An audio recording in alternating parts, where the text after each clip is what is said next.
Épître de Paul aux Philippiens chapitre 2.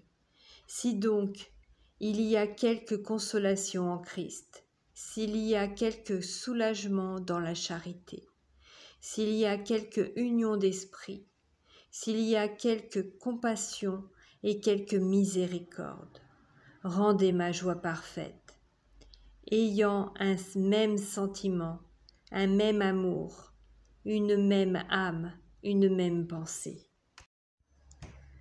Ne faites rien par esprit de parti ou par vaine gloire, mais que l'humilité vous fasse regarder les autres comme étant au-dessus de vous-même.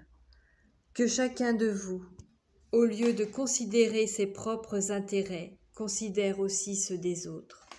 Ayez en vous les sentiments qui étaient en Jésus-Christ, lequel, existant en forme de Dieu, n'a point regardé comme une proie à arracher d'être égal avec Dieu, mais s'est dépouillé lui-même en prenant une forme de serviteur, en devenant semblable aux hommes, et ayant paru comme un simple homme.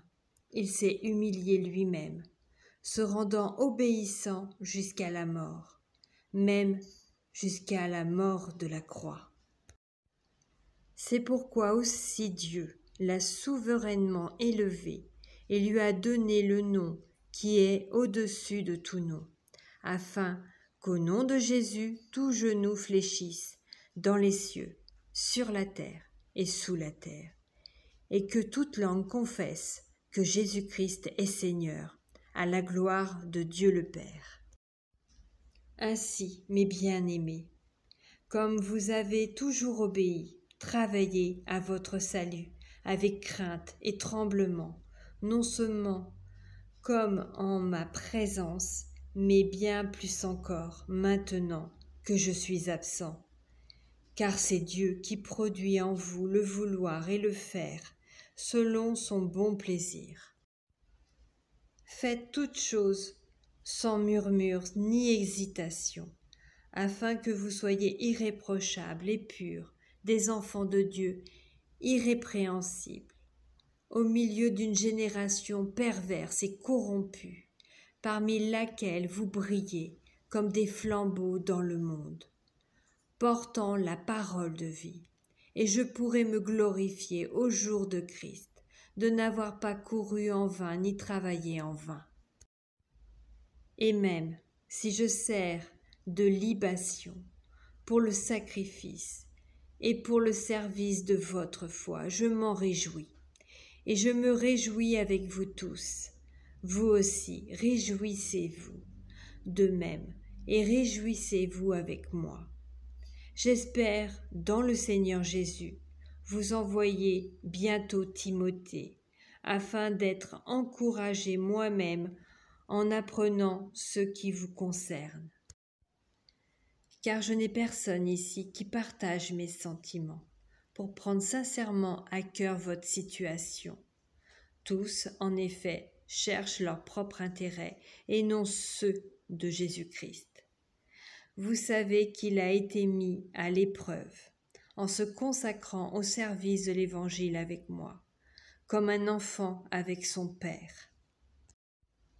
J'espère donc vous l'envoyer dès que j'apercevrai l'issue de l'état où je suis. Et j'ai cette confiance dans le Seigneur que moi-même aussi j'irai bientôt.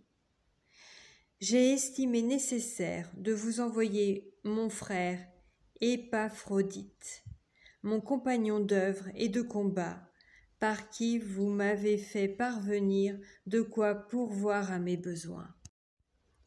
Car il désirait vous voir tous, et il était fort en peine de ce que vous aviez appris sa maladie. Il a été malade, en effet, et tout près de la mort, mais Dieu a eu pitié de lui, et non seulement de lui, mais aussi de moi, afin que je n'eusse pas de tristesse sur tristesse. Je l'ai donc envoyé avec d'autant plus d'empressement, afin que vous vous réjouissiez de le voir, et que je sois moi-même moins triste, Recevez-le donc dans le Seigneur avec une joie entière et honorez de tels hommes. Car c'est pour l'œuvre de Christ qu'il a été près de la mort, ayant exposé sa vie afin de suppléer à votre absence dans le service que vous me rendiez.